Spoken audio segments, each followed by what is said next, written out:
Hi, I'm Dylighted, and today I'm going to be continuing my series of me going undercover on the colonist.io tournament.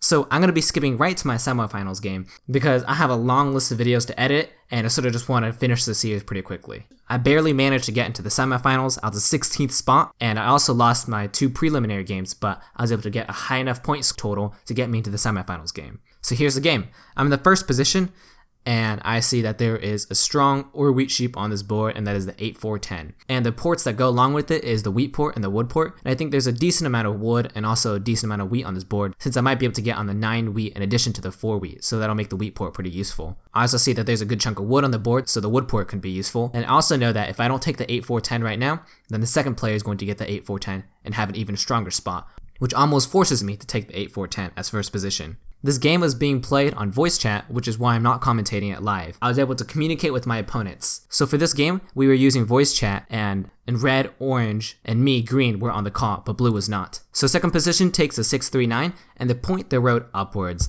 Pointing the road upwards on the 6-3-9 doesn't really make sense to me. Why do you want to go to the brick port? How does that help you?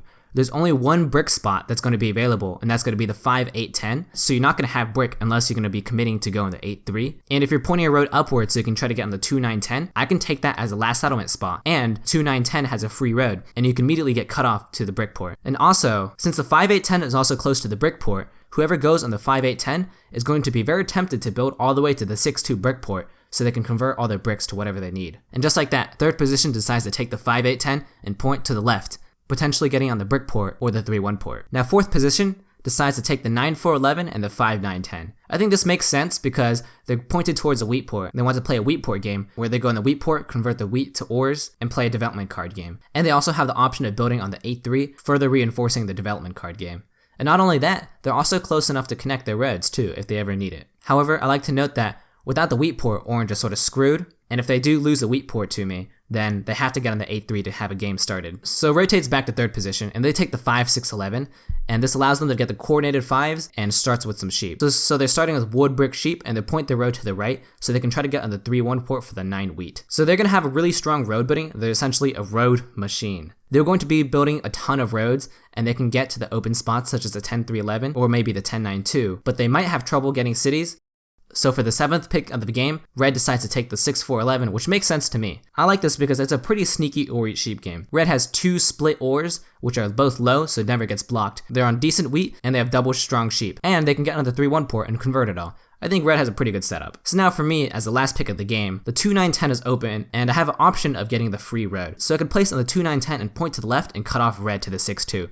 But I have to ask myself, why does the 6-2 help me? Sure, I can cut off red, but the brick port doesn't really help me. You can make an argument that getting on the 6-2 is useful since it gets me more wood, and then I can use the wood for the wood port down there, but I only have a 2 brick, so the brick's gonna be really hard for me to get. And not only that, if I do decide to cut off red, blue can actually still race me for the brick port since they're essentially a road machine, and they only need 1 wheat to get on the 6-2. They have the coordinated 5s, they have the 10 wood, and they still have the 8 brick, so they can really do a lot in terms of building roads. So that's why I don't like pointing my road to the left. Instead, if I point my road to the right, it lets me get on more sheep, which is not always bad. Lets me get on the wood, and there's a wood port down there. And if I go on the 10-11-3, it can potentially destroy blue's potential to connect his road. And that 10-11-3 is not contested at all. So I think it's pretty safe to point my road to the right.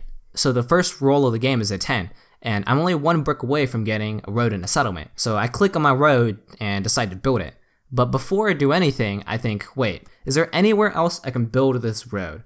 And I look around and I see that there is a wheat port. And I realize that I could instantly destroy orange if I can get on the wheat port. And the wheat port's sort of useful for me too, since I'm on the triple shared wheat and the 4 wheat. So I think I can make a pretty decent gamble racing for the wheat port. And since I'm only at 5 cards, there's no reason to commit a road yet. So I can just go ahead and pass my turn and see if I eventually get a brick and decide to snag the wheat port. From an opponent's standpoint, if someone has a free road at the very beginning and they don't play it, you have to ask yourself, what are they planning to do with this free road? Are they threatening any of my spots? Are they threatening someone else's spots? And if they're threatening someone else's spots, and how do I make sure that the weaker person gets there to that spot? So with that being said, I decided to pass my turn. So a 7 was rolled on red's turn. They decided to block my 8 ore because it's a pretty strong spot, which makes sense to me, since I do have a strong setup in this case. And they're trying to break my free road and potentially take my brick, since they need brick. But they fail and get my wheat instead. So now it's blue's turn and a 5 is rolled. And remember, that's the coordinated roads for blue. And what's pretty scary is that blue has so much wood and brick production. They can really snag a lot of spots. So in situations like these, you have to track blue's cards and know how many roads they have in hand. Because they can do a lot of crazy stuff and really snag a spot. And it's even scarier since blue decided to pass his turn and did not build the road. So remember, you have to ask yourself, where is blue going with these roads if they set it hold? So 8s are rolled, I get my orange blocked, and on my turn I roll a 7. And I know that blue has bricks, and I'm looking for the bricks because remember, if I get a brick from blue, then I can do road settlement on the wheat port, and that's really important. I also decided to block the 5 wood because I blocked 2 people and I blocked blue's coordinated roads. In addition, I'm table talking the players and telling them how blue is a road machine, and I need to attack blue, otherwise they're going to destroy everyone with their roads. And while I say this, I lead by example and decide to block blue. So I steal the brick, and once again, I hold. There's no need to commit the roads. If I commit a road then lose the race, I lose my road, which is very valuable. And if I just hold the roads, it hides my intentions, and they don't know what I'm doing with them yet. Since I could be going for the 10 through 11, or I could be going for the wheat port, or the wood port. I have a lot of options. And not only that, I'm only at 5 cards, so there's not a super high chance I 7 out. So I decided to pass, and it's red's turn. And red has a development card they bought the last turn, and decided to play their knight card. And they play an offensive knight, and decide to block blue, blocking his 8 brick. And I think they do this because they're looking for the bricks from blue, since they want to steal their bricks, which is really valuable. Blue, on his turn, rolls an 11 and builds 2 roads towards the wheat port. Like I said, they can really do a lot with the roads. So as 9 is rolled on orange's turn, and right now I have the perfect 6 cards. I have the road and settlement in hand. So orange is at 8 cards right now, and they're currently talking about how they want a settlement, and they're trying to get a trade. They're wanting 2 bricks, or they want sheep so they can build the settlement on the wheat port. But remember, I don't want this trade to go through since I don't want orange getting on the spot. I want to be able to get on the spot myself. So I'm going to be trying to talk down the trade. So orange decides to commit the road to the wheat port, and I'm afraid they're going to build a settlement, but they don't build a settlement, and they just commit 1 road and pass. Clearly, orange was not paying attention to people's cards, since if they were paying attention to my cards, then first of all, they know that I held a road, and second of all, they know that I have a road and a settlement in hand. So playing that road is just wasted road. So on my turn, I roll a 3 and decide to do a road settlement and cut off orange to the wheat port. And this really hurts this game. So this is why I emphasize track people's cards. You learn so much more information if you can track people's cards. So red rolls a 9 and they decide to buy another development card. So 2 rotations in and they already have 2 dev cards. 1 knight that is already played and 1 hidden right now. So a 10 is rolled and another 10 is rolled. So orange decides to do a 4-for-1 for a brick and they build a road. So a 9 is rolled on my turn, and I have 2 woods, 4 sheeps, and 2 wheats. So I could actually do 2 rows and cut orange off 1 more time to completely destroy his game. But I feel like doing that doesn't help me that much. I think once I do that to orange, they have really no point to play the game anymore. Since they're completely screwed, they lost their ore, they lost the wheat port, they can't do anything. And they just sort of sit around and, do nothing the entire game. And that's when people sort of get frustrated and just go after you the entire game. So I decided to not do that. Instead, I decide to use this fact as leverage and say, orange, I have the materials to cut you off. And of course, right now I'm sort of putting a gun at orange's head, saying like, you're going to do this trade or you're going to lose this game. And of course, they're going to do this trade. And since I say, all right, if you do this trade, I won't cut you off, he decides to do it. I only get a 1-for-1 trade, but honestly, I could have been a lot more greedy and asked for more. So maybe that was a potential mistake, I could have asked for a lot more. But with this 1-for-1 trade, I decided to port it and get a development card. And it's a VP, which is sort of bad. But that's okay. But I personally find the concept of using creative trades or creative techniques to get yourself trades is something that's really unexplored in Catan. So I end my turn and another 9 is rolled, and red decides to do an offensive knight and block the 10 sheep and takes for me. And losing a wood doesn't really hurt me that bad because I don't have any brick production. So I don't really care about losing the wood, since it's essentially a dead card, since I don't have any brick to go with it. A 7 is rolled on blue's turn, and they decide to block the 8 ore, which makes sense, since they all recognize that I'm the leading ore wheat sheep player and they should go after me. And right after they block the 8 ore, the 8 is rolled. So that sucks, but there's nothing I can do about it. Another 8 is rolled and another ore is lost. A 5 is rolled on red's turn, and red offers a trade and gets it. And with that trade, he decides to buy another development card. Red is already at 2 knight cards. So blue's turn, another 5 is rolled, and remember I said blue is the road machine. They can build so many roads, and they got a wheat earlier, and they decided to do 3 roads and a settlement. I think this is the right play because it sets them up really well to get on the 9-12. And with that, they have 4 settlements, they have the wheat 3-1 port, and they have the brick port, and a lot of roads to do whatever the heck they want. So with the ability to port their stuff, they're not going to have as much trouble getting the city. However, while they do this, I start table talking, the entire table saying, wow, look at blue, he's so scary. And which he is getting pretty scary. He's well set up to get the 4 points, and to take longest road also. And he's well poised to take the middle 10 through 11 and cut across the entire map and have a lock on longest road, along with having strong ports to port for the cities that they'll eventually need. Since I table talk and upplay Blue's position, so people are starting to pay attention to Blue and be like, wow, that's pretty scary. I roll a 7 in my turn, and if you're going to table talk, you also have to lead by example. So since I just rolled a 7 on my turn, I'm going to be blocking Blue and stealing from them, since I'm saying they're so strong. And I can't just say they're so strong and then block someone else. That doesn't really make sense. That just makes me look like a hypocrite. So I follow through with what I'm saying and decide to block the 6 wood and take from Blue. I decided to block the 6 wood because I want to block Blue and Red, since Red is also racing me for army. They already have 2 knight cards, and they have 1 unplayed development card. They're getting farther and farther ahead in the army race. So I end my turn, and now it's Red's turn, and they roll another 7. And then they move the robber to Blue's 8 brick, and they steal from brick.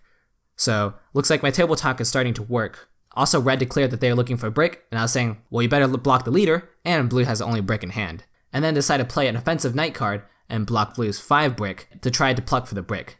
And they get it, and they build a road. But I personally think that this is a mistake blocking the 5 brick, because if they have brick, why block the brick? Instead, you should block the complementary resource, which is the 5 wood. Red passes the turn, a 3 is rolled, some ores are given out, nothing really happens. A 5 is rolled, giving wood to Blue and wood to Orange.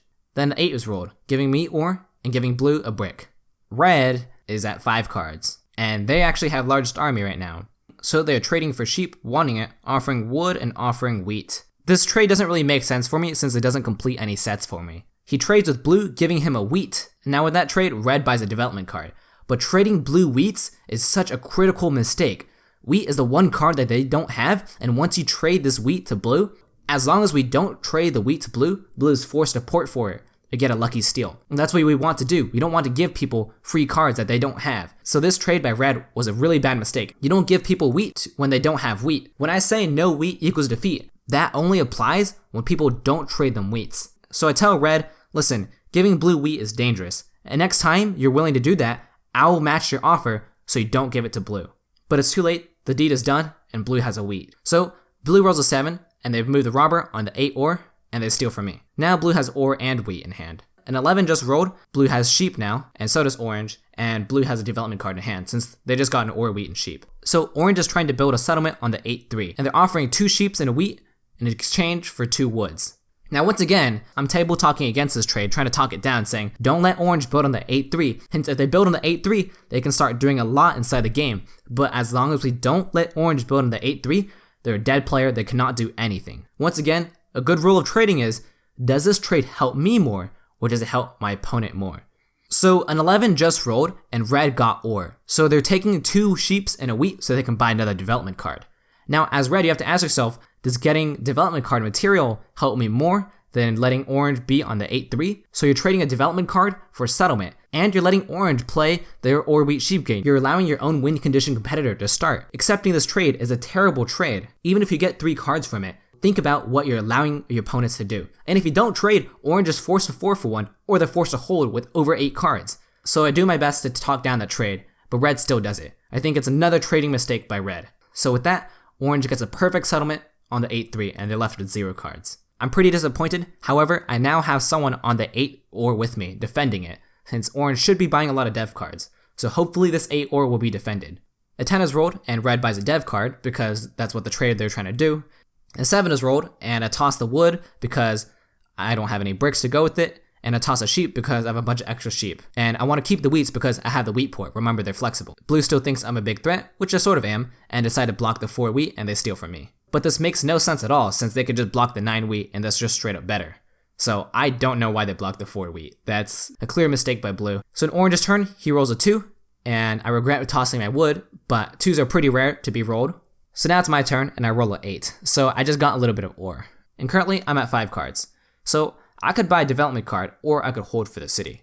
I think the correct play right here is to actually hold for the city, since I'm falling a little bit behind in production, but I don't think it matters too much. The reason why I bought a development card right here was because I need to defend the 8 ore, and Orange doesn't have a development card. The 8 ore is going to get pinned really, really badly. And Red has largest army, and I need to start buying knights to catch up to largest army. So I buy a dev card, and it's a knight, and I pass my turn.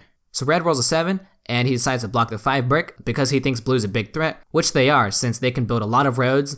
Blue rolls an 8, I get ore, Blue gets brick, And why didn't red block the 8 brick when it's just better production? I think the only reason why he did that was because maybe it prevents the coordinated roads from blue, but I don't know. The 8 brick is just better production. So it's my turn now. I roll a 7, and I decide to block the 9 wheat. And I block the 9 wheat because that's blue's critical weakness. If I block the 9 wheat, they can't really do anything. They can build roads, but the 9 wheat is their lifeline. They can't do anything with that wheat. But they do have a port, so remember that. So I do that, and I take from blue, because you have to lead by example. And this entire time, I'm table talking blue, saying that the road machine, they can do a lot. They can take longest road, and they can split across the island. And they have the ports to get to their cities. So another 7 is rolled on red's turn, and they decide to block the 4 wheat, and they decide to take from orange, because I told them I don't have any wheats, which I don't. And they decide to play another offensive knight and decide to block blue's 8 brick. Right now, I'm also table talking red, saying, listen, you already have largest army. I can't get longest road being split across the island, having garbage wood brick. I don't even have a city. And you just played a 4th knight. There's no way I can win. I'm already the dead player. And that's pretty true. I can't get longest road, and he is at 4 knights. It's going to require a bunch of development cards and a lot of turns for me to get largest army. So I keep emphasizing I'm the dead player, you should stop targeting me. So it's my turn, I roll a 4, I get some wheats. This time I decide to pass and hold for the city. So a 3 was rolled. So red is looking for wheat offering ore. And if they're offering their ore away, it's clear they're not trying to hold for the city, and they're probably not trying to buy development cards since they have 4 knight cards already. And they still have a hidden development card. They don't really need more development cards. So they're wanting this wheat so they can build a settlement. And if you're tracking their cards, they basically do have a settlement in hand without the wheat. So by doing this trade, I'm completing the set for red. But I take this trade because I know that orange will take this trade because they have a 4 wheat. And I'd rather have red trade with me than orange trade with red. It's a pretty interesting dynamic since you can try to intercept the trade, or you can try to table talk everyone to not do the trade. In this case right here, instead of saying yes to the trade, then forcing orange to say yes to the trade, what I could have done instead was to table talk orange to not do the trade with red at all, saying, listen, you're just giving red a settlement for useless ore and you're on the 8 ore. So sadly, red decides to do the trade with orange, and he builds a settlement on the 3-1 port 11 ore, which is very strong, and he builds a road to the ore port. The reason why I say the 11 ore is pretty strong is because it's not blocked very often, it's a strong source of ore still, and they have a 3-1 port, so they can start porting their sheep, and they're on the triple shared wheat. So red already has largest army, they have 4 knight cards, they have 1 hidden development card. They can really do a lot. They just need a city, and they can really start accelerating. So I think red's actually pretty far ahead. So it's my turn again, a 3 is rolled, and I really need a city since I'm falling behind in production. So if you're tracking cards, you know that a 3 just hit, and ores are in people's hands. So I need a city really badly, and I do have a knight. I usually wouldn't play an offensive knight in this case, since I need the knight to defend the 8 ore, but orange just bought 2 development cards, so they should be able to defend the 8 ore with me. What's really interesting is that orange shares all the tiles with me. They share the 9 wheat, the 4 wheat, the 10 sheep, and the 8 ore with me. So we are essentially teammates, all defending the same spots. But speaking of offensive knights, I know that there's ore out there, and I know that red has 1 ore. So I could go for the 50-50 and take from red and get the city.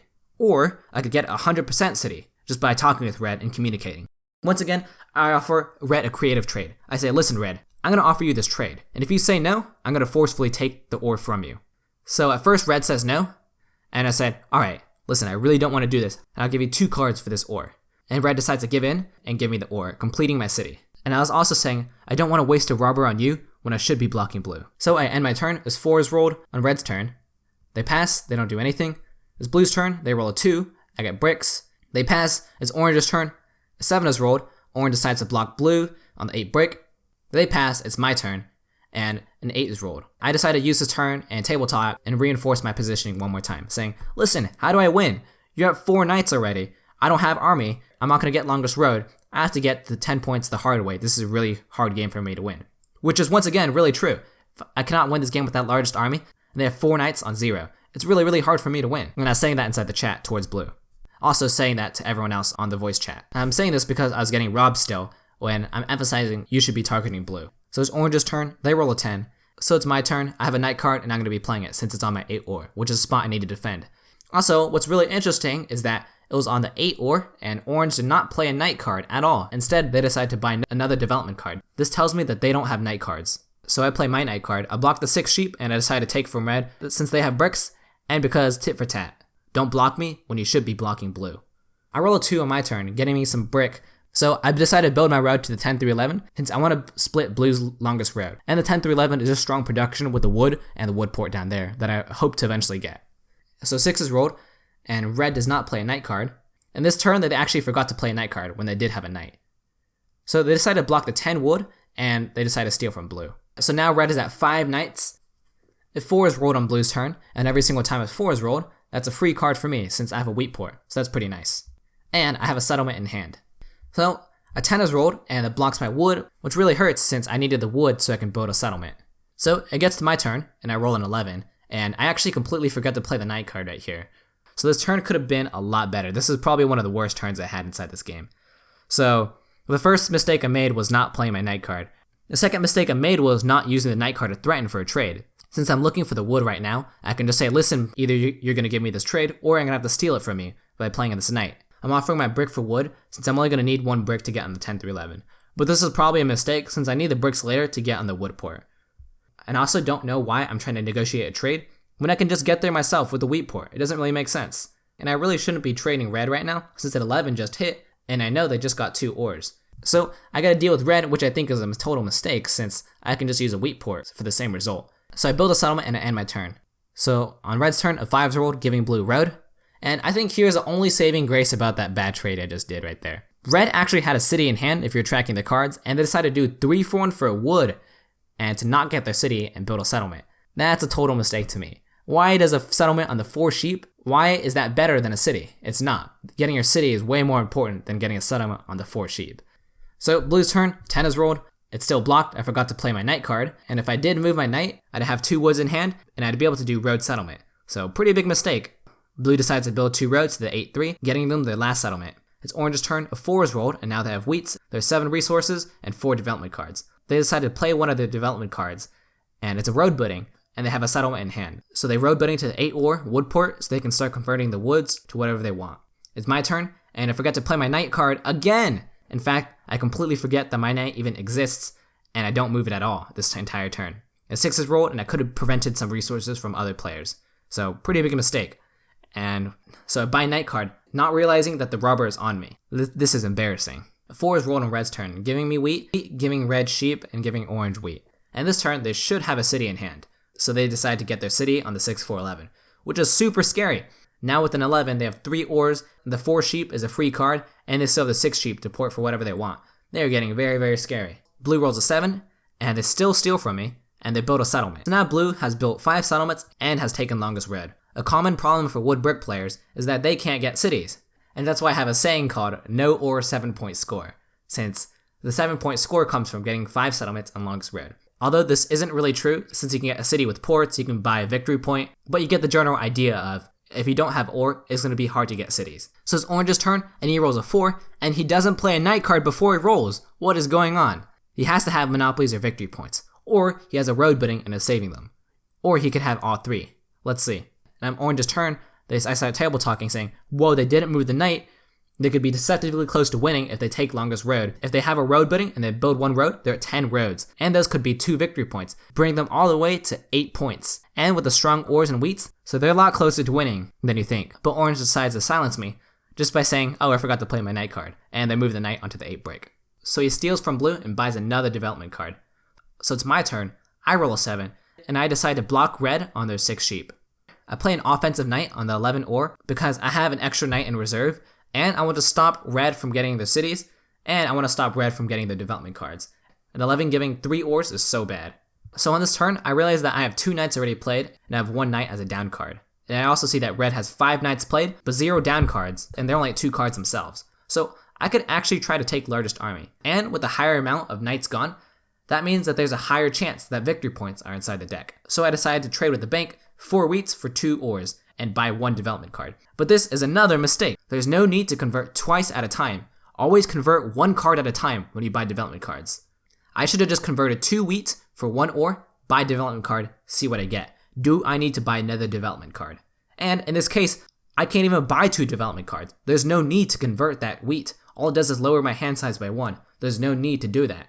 And on this turn, I make another mistake. So now I have 4 cards with the road in hand. Where do I build my road? I build my road on the 8-4-10, on the 4-10 segment, because I want to cut orange's road, but that's a total mistake. Instead, what I should be doing is putting my road on the top segment, on the 3-11, with the reasoning that, first of all, I have a year of plenty in hand, and there's still road buildings left inside the deck. And blue's longest road is only at 6 roads. If I build my road on the top side, on the 311 segment, I can actually get longest road because there's space there. But instead I decided to build my road on the bottom segment of the map, trying to split orange's road. But this is sort of useless. Instead, I should be committing the road to the top with a sneaky thought of potentially taking longest road. An 11 is rolled and I blocked 3 ores from red. I am super happy about this. An 8 is rolled and I'm at 7 cards. I'm currently deciding if I want to buy a city or buy development cards. But unfortunately right here, orange disconnected because of a Wi-Fi issue. So what we decide as a group to play slow as possible and to drain the timer in hopes that orange will come back within the next 5 or 10 minutes. But don't worry, I cut out all the waiting time. So it's my turn and I roll a 7. And I decide to block the 4 sheep on red. Since I think red is super scary with the city on the 6-4-11, the 3-1 port, and 5 knight cards played already. I decide to play an offensive knight and block the 11 ore because I'm trying to creep up on red's largest army. So I steal wheat from red, and now my hand is 3 sheep, 3 wheat, and 3 ore. What is the correct decision to make? So once again, you have to ask yourself, how do I win this? I think it's very, very difficult to win this game without largest army. I have to get 4 cities and 2 victory points. And all that wood production is completely useless since I can't fight for longest road and I don't have any bricks. And if I do decide a city, where would I city? The best spot for me to city is probably the 2-9-10. But if I city up the 2-9-10, how does that help me buy more development cards? The only part it helps me in is getting more wheat. Instead, I'd rather just buy 3 development cards right now so I can make a quick rush for largest army. So I buy 3 development cards and I get a knight, a victory point, and a knight. So it's red's turn, they roll a 4. They try offering a trade, but I'm gonna say no. It doesn't really complete any sets for me.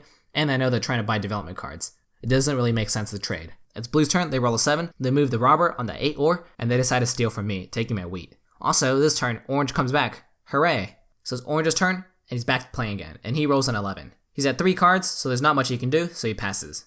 The 11 gives 3 ore for red. It's my turn, and I play a knight. And I decide to do something really weird, and I decide to block the 9 wheat. And the reason why I decided to block the 9 wheat was, first of all, I already have another wheat spot open, the 4 wheat, and have wheat in hand set up for the development card. I also blocked the 9 wheat because red just rolled an 11, and that means they have 3 ores in hand. So if I want to prevent the city, I have to block the wheat, which I am on also. Dodging a city on red is super important, and I'm still able to block orange. But this is actually a pretty dumb mistake, since first of all, I can block the 4 sheep, and that's basically the same thing, right? Since they steal 3 for 1 for a wheat, and that's just better since it's more flexible. Second of all, by stealing from red, there's a 50-50 chance I take the ore from them, which can in turn break their city. So really dumb mistake by blocking my own 9 wheat. So getting an ore from red, I buy another development card, and that is a knight card. So now I'm actually set up to take largest army from red, as long as they don't buy a knight card. But remember, there are only 14 knights inside the deck. If you don't remember what's inside the development card deck, there's 14 knights, 2 year plenties, 2 road biddings, 2 monopolies, and 5 victory points. If you look at the number of knights that are out there, I have 4 knights, red has 5 knights, orange has 2 knights played. If you remember back at the beginning of the game, orange revealed they have 2 development cards that are not knight cards, since they didn't move it off the 8 ore from a while back. So with red at 9 cards, they need to search for the last knight card. If they get the last knight, they can play it on their next turn, and that'll bring them up to 6 knights. That means there'll be no more knights inside the deck for me to get largest army, since I need to be 1 knight ahead of them to get largest army. Here's what will happen. They buy the knight card, it goes to my turn, I play a knight card, go to 5. They play a knight card, now they are at 6 knights. And then it goes to my turn, I play my knight card, I'll tie them for 6 knights. And then there are no more knights inside the deck, and they can lock largest army. So it's a super critical turn for red for them to get largest army. So, red buys 1 development card. Let's hope and pray that 1 development card is not a knight. It's blue's turn, they roll a 9, and that 9 wheat is blocked. It's orange's turn, and they roll an 11. That means there's at least 3 ore out there. So orange decides to play a monopoly on ore and get 4 ore from red. With this, orange decides to build a city on the 3-8. They also decide to buy a development card. So now it's my turn. I play a knight on the 11 ore since I want to prevent red from getting development cards. They just lost all their ore anyways. I also forgot to mention, red is also on the ore port. So I roll a 6, and that's some sheep for red, and I pass my turn, and I pray red does not have a knight card. It's red's turn, and they immediately roll the dice, and I sigh in relief, because that is not a knight card. Instead, an 8 is rolled, giving me 2 ore, and giving orange 3 ore. Red decides to pass their turn, so since red passes their turn, that means I have locked largest army, since I have gotten to 6 knights, and there's only 1 knight left. Remember, now red needs 2 knights to beat me, and there's only 1 knight left inside the deck. That means I'll permanently have largest army locked up. So, a 7 is rolled on blue's turn. Both blue and orange have to discard, and blue decides to block the 8 ore and steal from me one more time. Blue decides to build one road, and then they pass. A 2 is rolled on orange's turn. Orange offers me ore, wanting sheep.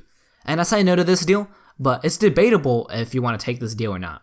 Since if you do take this deal, you do get a third ore. That means a 9, 4, and 10 win you the game. But at the same time, I know the reason why orange wants this card is so they can buy a development card. And since they just didn't play their knight card when it's on the 8 ore, I know that those 2 down cards are either Monopoly or a victory point. In hindsight though, I would probably take this trade because it gives me a bigger chance to win. But I don't think it matters since he traded with red anyways. So it's my turn, and I play my knight card, locking largest army permanently for the rest of the game. This brings me to 9 points. Now, who do I steal from and why? So, if you're keeping track of cards, which I always recommend you do, you realize that an 8 was just rolled. That's why I have my 2 ores. And what did orange do on his turn? He traded 1 ore away for a sheep, and then he bought a development card. That means orange used 2 ores. But an 8 gives orange 3 ores, so that means that their last card is 1 ore. Therefore, if I steal from orange, there's a 100% chance I can get the ore. And the reason why I want this is because if a 10, 9, or 4 hits, that is the game, since I can get a city. So because of that, I block the 9 wheat and take from orange. I get the guaranteed ore, and I roll, hoping to win. I get a 7, and once again, you have to know what everyone's cards is. It matters so much for these late game situations. If you don't remember what people have rolled, use logic. I know that previously, 2 9s have rolled, but even if I didn't know that, I know that blue discarded 3 sheeps and 1 wheat. The only reason why blue would discard wheat is because they already have wheats in hand. And when the 7 rolled on their turn, they stole a wheat from me. That means 2 out of the 6 cards blue has are wheats. That's a 1 in 3 chance for me to win. So even though I just said that, I make the biggest blunder of the game and decide to block the 3 ore, which makes absolutely no sense. I don't know why I did this. And I decided to steal from red because they're the only person who have cards. So, really bad mistake. After I steal from red, I get the sheep. I have another decision to make. Stealing from red puts me at 8 cards. I can either hold for the city, or I can buy a development card. Now if you think what's left inside the deck, it could be 1 Year of Plenty, 1 Road Building, 1 Monopoly, 1 Knight, and 1 Victory Point. And I'm at 8 cards. It doesn't really make sense for me to hold right here, especially since I have the Year of Plenty for the next turn to guarantee me a city for my 10th point. So I might as well try to end the game early, since I am also in danger of losing on the next rotation. If those 3 development cards by orange are 3 victory points, then a single 8 and a 9, or a single 8 and 2 4s could win him the game. A single 8 and a 9, an 8 and a 4, an 8 and a 2 4s, or an 8 and a 4 and a 5 could win orange the game. And if I buy a development card, it sets me up with the 10, 8, 4, or 9 to win the game with the Year of Plenty with the city. So therefore, the obvious choice is to buy a development card. And with that, I get the victory point and I close the game. So what are some lessons we can learn from this game? I think the first lesson to learn is to track what's inside the development card deck. This is super important inside the more competitive games, since you need to know what's inside the deck so you can calculate the odds of victory points, so you can lock your opponents at a largest army, or to know the odds of a road building Year of Plenty or Monopoly that's inside the deck. The second lesson we can learn is to beware of unplayed roads. I think orange would have potentially be able to win the game if they got on the wheat port, but since they weren't paying attention to my roads at all, they got cut off early game, which crippled them severely and had them have a slow start. The third lesson of the game is to don't complete your opponent's set. So what do I mean by this? When I say a set, I mean a road, settlement, city, or development card. Basically, if your opponent is struggling to get that last card for a city, don't give it to them. In this game, we can see 2 examples of this mistake. The first mistake being red giving blue that wheat so they can get on the 9-12, and the second mistake also comes from red when they gave orange the materials to get on the 8-3 perfectly. This allowed orange to start playing his game, and he wouldn't be able to do that if red did not give him the trade. And what did red receive in return? 1 development card. And here is a bonus 4th lesson. And I've already said this before, but no ore equals 7-point score. This is a pretty perfect example of that. Blue has no ore, they have 5 settlements and longest road, but they can't do anything else. This game isn't about getting to 7 points, it's about getting to 10 points. In general, it's not a very good idea to start only on wood, brick, and sheep. With that being said, Blue still played this game very, very well. So, I hope you enjoyed this game, and I see you next week when I post the finals match. I'm Dylighted, and I hope you learned something.